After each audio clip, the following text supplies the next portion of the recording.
Hai para pendengar, Selamat selamat datang datang di di podcast podcast Cakrawala Cakrawala Pendidikan. Pendidikan. Podcast Podcast resmi resmi jurnalistik jurnalistik SMK SMK Negeri Negeri 1 1 Suko. Suko. Podcast ini menjadi ruang diskusi, refleksi, dan inspirasi tentang dunia pendidikan yang lebih luas. Tidak hanya membahas proses akademik, tetapi juga proses perjuangan dan nilai kehidupan anak muda. Di episode kali ini, kita akan membahas perjalanan seorang mahasiswa baru yang lolos SNBP, mulai dari persiapan hingga pengalaman awal memasuki dunia perkuliahan. Kita juga akan melihat bagaimana realita kuliah bisa berbeda dari ekspektasi, serta bagaimana pandangan tentang masa depan dan makna sukses mulai terbentuk. Untuk episode kali ini, kita sudah menyiapkan bintang tamu spesial, yaitu Kak Hanin Alwina, seorang mahasiswa baru yang lolos SNBP dan akan berbagi cerita tentang pengalamannya sejauh ini. Mari kita sambut bersama Kak Hanin Alwina.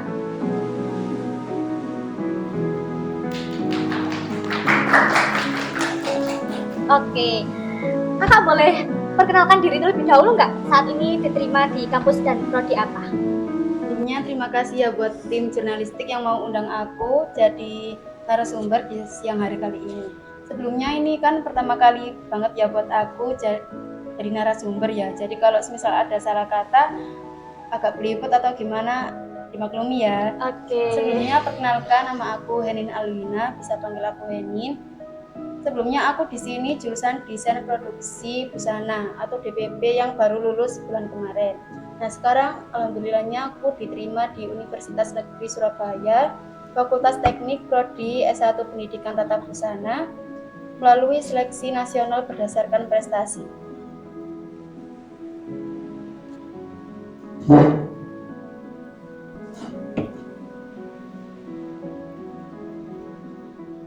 Apa alasan kakak memilih prodi dan kampus tersebut dibandingkan pilihan lain?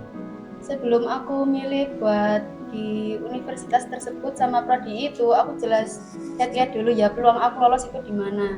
Nah, awalnya itu aku nggak langsung tertuju ke UNESA itu ya. Sebelumnya aku lihat-lihat dulu, aku maunya masuk prodi apa. Nah, pas aku telusuri lagi, kayaknya aku emang cocok di prodi Tata Busana ini buat melanjutin yang dulu aku SMK. Nah, terus aku juga tanya-tanya dulu ke keluarga aku ya, enaknya aku daftar di univ mana. Nah kata ibu aku bilangnya di UNESA aja karena emang deket ya dari Mojokerto kan, masih sebelahan gitu kan, jadinya kan diatur dari transportasinya itu seberapa kak, habis bensinnya berapa, terus jaraknya, terus gimana nanti kalau misal aku pengen pulang, jadinya aku pertimbangin lagi di UNESA. Nah kan aku mau carinya itu prodi Tata Busana ya, di situ kan di Jawa Timur juga banyak kan, tapi aku pengennya itu emang dari dulu emang di UNESA karena udah 3 tahun di SMK itu banyak PLP dari UNESA yang datang ke sini kan buat ajarin aku di bidang tata busana itu dari UNESA juga. Nah berarti yang pertama itu karena aku emang pengen di UNESA karena juga ibu aku nyuruhnya di situ kan. Terus yang kedua itu karena pas di UNESA pas bareng pendaftaran SNBP itu ada program kayak apa ya, Golden SNBP. Nah ini tuh sama kayak Golden Ticket, tapi bedanya Golden Ticket itu kan ada silvernya juga ya. Iya benar. Kalau Golden SNBP itu cuman nerima 25 siswa aja. Nah sedangkan itu syaratnya juga harus di UNESA itu jadi pilihan pertama. Jadi pilihan pertama dan semisal lolos itu diseleksi lagi, diterimanya 25 anak aja. Nah, pas itu kan banyak banget ya yang daftar di UNESA. Hampir 53.000 yang daftar di UNESA, itu jadi yang terbanyak nomor 2 di kampus negeri di Indonesia. Nah, di situ kan jadi kayak aku mikir ini kayaknya peluangnya kecil banget kan. Jadinya ya udah aku daftar di UNESA juga, pilihan itu aja di UNESA sama prodi itu. Kayak satu-satunya gitu loh. Ya daftar biar siapa tahu juga dapat Golden SNBP itu, walaupun kayaknya peluangnya kecil banget, tapi ternyata emang aku lolos, tapi aku nggak lolos di Golden SNBP itu. Nah yang ketiga itu emang karena emang karena apa ya, karena lokasinya emang deket, terus sesuai passion aku gitu loh. Terus di sana juga termasuk bagus prodinya. Kalau di UNESA prodi tata busana itu kan banyak ya di Jawa Timur. Nah yang bagus itu juga di UNESA juga bagus banget kan. Jadinya aku emang udah pengen di situ, dari keluarga juga aku harus di situ, dan terus buat daftar Golden SNPP itu. Nah ternyata emang bukan peluang aku, jadinya saat ini aku masih usahain buat itu cari beasiswa. Oke, terus sejak kapan kakak mulai tertarik dengan prodi yang sekarang kakak pilih? Jujur aku mulai tertarik itu pas kelas 11 ya, pas kelas 11. Jadi enggak sepenuhnya aku pas kelas 10 itu langsung suka sama prodi sama jurusan tata busana ini. Karena kelas 10 itu aku emang bukan yang suka kan, kayaknya terpaksa gitu loh. Nah pertama juga pas masuk kelas 10 itu juga teman-teman aku pada bukan yang emang passionnya di tata busana, tapi emang terpaksa emang di jalur ini gitu loh, di tata busana. Tapi pas aku pahamin lagi kelas 11 itu ternyata jurusan ini juga asik. Di sini kan nggak cuma jahit aja ya, terus lulusannya itu pasti di pikiran orang-orang kan pasti nanti kerjanya juga jahit. Pasti kan enggak, banyak kok bisa jadi fashion illustrator, fashion designer, fashion stylist itu banyak. Jadinya aku mulai suka, dan di situ kan ada yang kayak bikin project itu dari desain kita sendiri. Nah itu aku mulai tertarik, kayak bayangin kita bikin desain sendiri dan kita ciptain sendiri gitu loh. Nah itu aku pernah ada project bikin jaket, itu disuruh desain sendiri sama jahit. Jadi kayak kita pilih kainnya itu juga pilih sendiri, beli sendiri gitu kan. Jadi kan aku seneng banget kan itu, kayak desain aku diwujudin gitu loh. Nah sampai sekarang itu jaketnya selalu aku pakai di rumah karena emang suka banget kan. Terus ternyata pas di badan aku, kebanyakan teman-teman aku sih sama kayak siswa lainnya juga kalau di jurusan tata busana itu ya, pasti kalau ada project beli kain dikerjain, kalau jadi udah dikumpulin dinilai udah kan nggak dipakai. Kalau bagi aku itu benar-benar kayak bermakna banget gitu loh. Jadinya aku gimana aku jahit itu sampai aku pakai di kehidupan sehari-hari. Jadinya sampai sekarang itu aku pakai jaketnya. Itu sih aku mulai suka itu dari kelas 11 dan mau lanjutinnya di perkuliahan nanti. Nah, waktu masih kelas 10 atau kelas 11, apa kakak udah menargetkan masuk jalur SNPP? Jujur enggak ya, soalnya aku benar-benar tahu SNBP itu pas kelas 12, hampir mendekati pengumuman eligible. Nah, kalau kelas 10 sama kelas 11 itu kan kayak kita kan lihat media sosial gitu ya, kayak TikTok, IG atau apa gitu kan, kayak lihat pengumuman apa, lihat orang lihat pengumuman gitu loh di laptop, ditemenin sama keluarga atau sama temen, terus jepret dapet biru atau merah, itu kayak kadang nangis, nangis senang sampai kayak berpelukan gitu kan. Kayak aku mikir ini tuh apa sih, kayak pengumuman apa sih ini, kayak belum tahu sama sekali gitu loh. Terus pas setiap tahun kan juga ada kayak kampus expo alumni kita yang kayak pakai almet bawa bendera gitu kan. Aku kayak di pinggir tuh kayak bilang ini apa sih kayak tahu gitu loh, kuliah gimana sih caranya masuk kuliah gitu, aku bisa kayak gitu apa enggak ya kira-kira. Nah aku baru tahunya itu pas kelas 12 hampir mau pengumuman eligible. Saat itu aku mikir kayak ternyata ngaruh banget gitu nilai rapot ya, karena kalau misal masuknya juga nggak masuk eligible kan.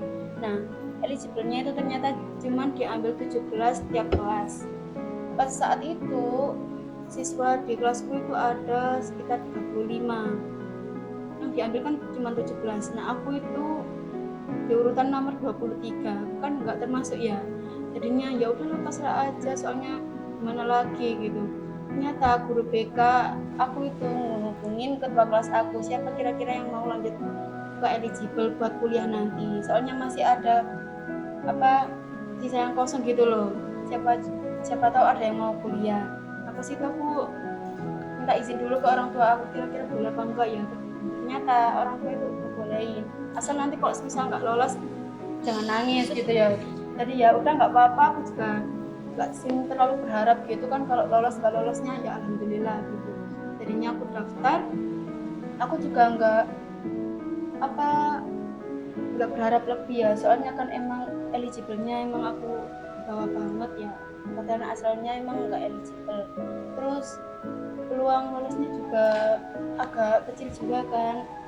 UNESA sekitar nerima sekitar 6.000 dari 53.000 yang daftar kan saat itu, emang banyak banget. Nah dari situ aku kayak ya udahlah, nggak apa-apa kalau semisal nggak lolos. Jadi setiap aku sholat gitu kayak berdoa, nanti kalau semisal lolos ya alhamdulillah, ini yang jalan yang terbaik, kalau enggak ya alhamdulillah juga, tapi ini emang jalan yang terbaik. Jadi aku ngerti SNBP itu pas kelas 12 sampai akhir-akhir.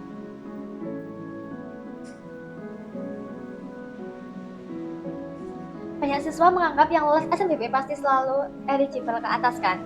Nah, kalau boleh berbagi bagaimana perjalanan akademik kakak selama di SMK? Enggak selalu yang eligible Lebih baik. Iya, enggak kok. Karena dulu aku itu udah enggak eligible ya.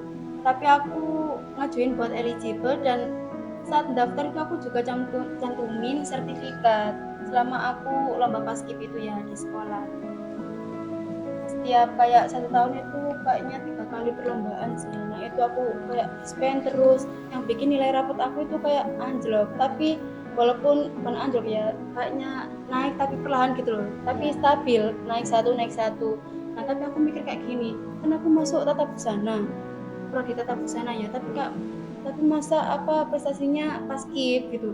Nah untungnya pas kelas 12 awal itu aku ikut lomba fashion design. Nah alhamdulillahnya aku dapat juara 3 di UNESA juga, yang ngadain juga prodinya yang aku masukin sekarang. Jadinya itu aku cantumin juga saat daftar SNBP, jadinya ya alhamdulillah juga bisa. Dan banyak teman aku juga yang eligible-nya di atas aku tuh, wah beruntung juga. Tapi juga banyak teman aku yang lintas jurusan gitu loh, yang awalnya di PP kan, maksudnya itu sastra Inggris di UNESA, itu juga lolos. Jadi semua itu tergantung univnya juga kan, gimana penilaiannya. Kalau di UNESA itu udah transparan penilaiannya gimana. Kalau prestasinya tingkat kabupaten itu segini, provinsi segini, nasional segini. Oke, selain nilai rapot, kegiatan apa yang aktif kakak ikuti selama di sekolah? Itu aja sih paskib ya. Aku benar-benar aktif banget di paskib ya saat itu kak. Hampir aku nggak pernah absen, nggak ikut lomba, benar-benar ikut terus, dispen terus. Terus pas kelas 12 itu aku kepilih jadi perwakilan buat nampilin gaun yang aku jahit. Yang aku jahit itu selama aku PKL 6 bulan. Nah 6 bulan PKL itu kak ditugasin, kalau pas pulang PKL itu harus jadi 1 gaun. Nah 1 gaun ini aku terpilih buat ditampilin di acara ekspos pameran produk SMK Hebat Jawa Timur, yaitu di Surabaya. Kayaknya aktif banget kalau soal gituan ya, kayak ya pasti aku aktif. Kalau ada kesempatan yang benar-benar ngaruh banget buat aku berkembang, itu aku ikutin semua. Menurut kakak, faktor apa yang paling berpengaruh dalam perjalanan hingga bisa lolos SNBP? Faktor yang paling berpengaruh Ya. jelas dukungan dari orang tua ya, dukungan dari orang tua, doa dari orang tua, doa kita sendiri gimana, niat apa enggak gitu. Terus konsisten juga sih tentang nilai rapot juga prestasi. Apakah pernah ada masa ketika kakak merasa peluang lolos SPBP itu cukup kecil? Apa yang membuat kakak berpikir seperti itu? Ya ada. Karena emang aku nggak eligible, terus ngajuin eligible kan di urutan terakhir ya, terus belum tentu kan, semisal kita udah eligible di univnya kan belum tentu kita apa ya, kan masih banyak teman-teman eligible lainnya yang jadi satu gitu loh, dari sekolah lain juga kan. Terus baru tahu kalau UNESA itu jadi pendaftar terbanyak nomor 2 ya, 53.000, dan nerimanya cuma 6.000, kan kayak kecil banget gitu loh. Jadinya aku nggak ngerasa peluangnya kecil banget sih ini. Jadi di situ aku kayak cuman pasrah berdoa gitu aja. Pas itu aku kayak merasa peluangnya kecil banget.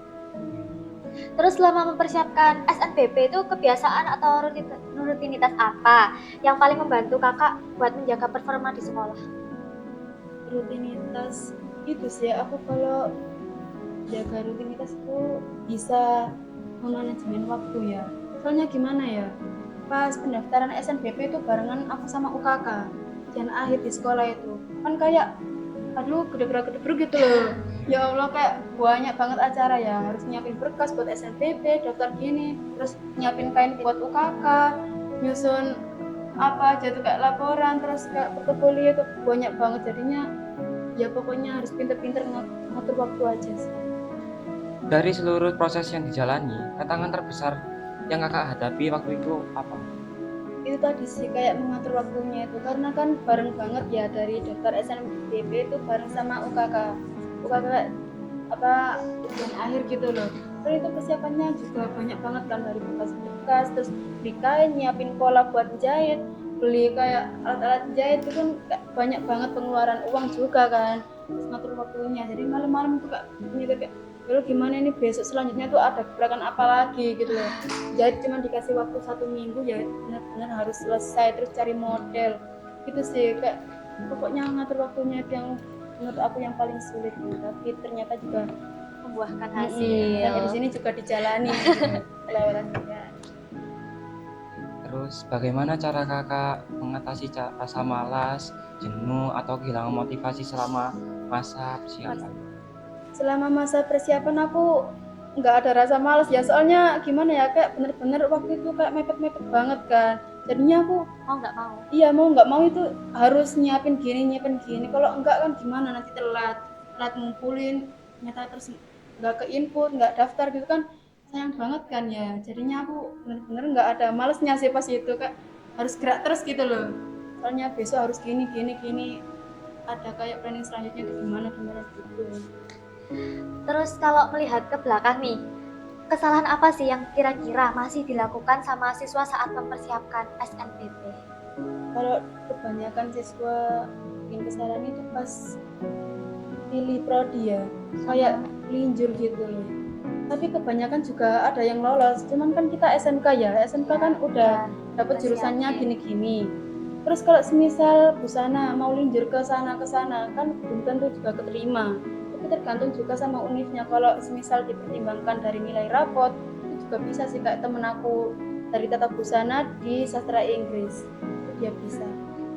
Terus kalau menurut kakak, apakah organisasi, kepanitiaan, lomba, atau sertifikat memiliki pengaruh yang cukup besar dalam SNBP?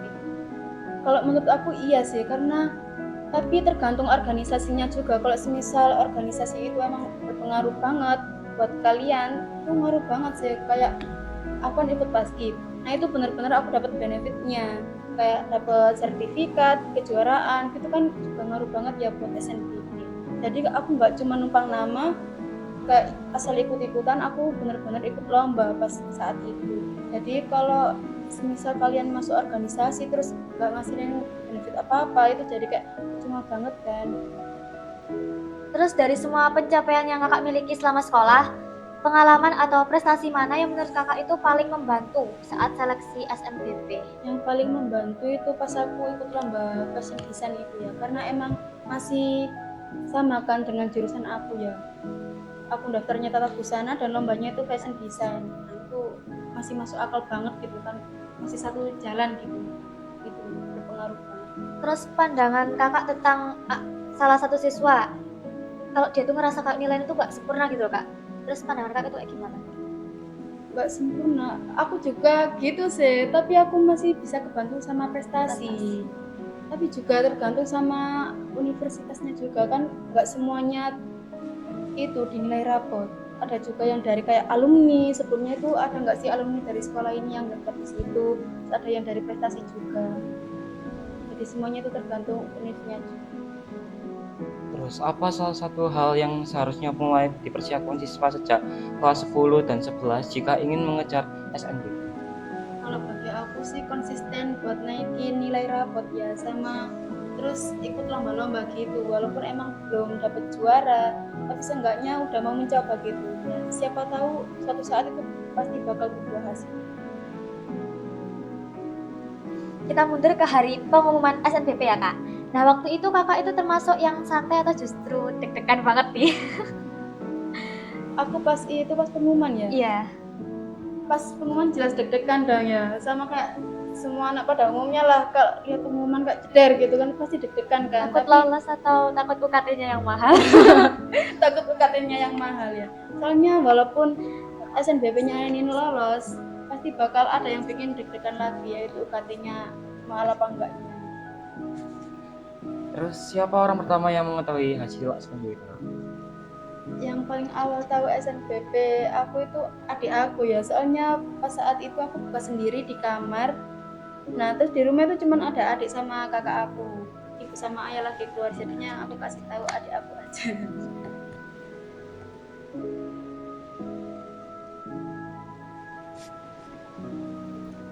Terus apa reaksi kakak dan keluarga ketika mengetahui hasil yang dinyatakan lolos? Pasti semuanya pada kaget ya, tapi ibu aku itu malah kayak ketawa, soalnya bilangnya malah gini, padahal aku nggak doa biar kamu lolos tapi ternyata kamu lolos, soalnya emang nggak sepenuhnya kayak harus kuliah gitu loh. Iya. Karena semua keputusannya itu di aku kan, terserah mau lanjut kemana, jadinya di situ cuman ketawa-ketawa aja, seneng gitu aja sih. Setelah dinyatakan lolos, apa hal pertama yang terlintas di pikiran kakak saat itu? UKT karena emang yang paling deg-degan pas awal-awal daftar ulang kuliah itu UKT-nya sih, karena kita kan nggak tahu ya nanti dapat berapa gitu. Karena sekarang itu kebanyakan temen aku tuh dapat yang mahal-mahal banget kan, apalagi aku itu nggak lolos KIP kan, jadinya alhamdulillah juga dapatnya yang sedengan-sedengan aja sih.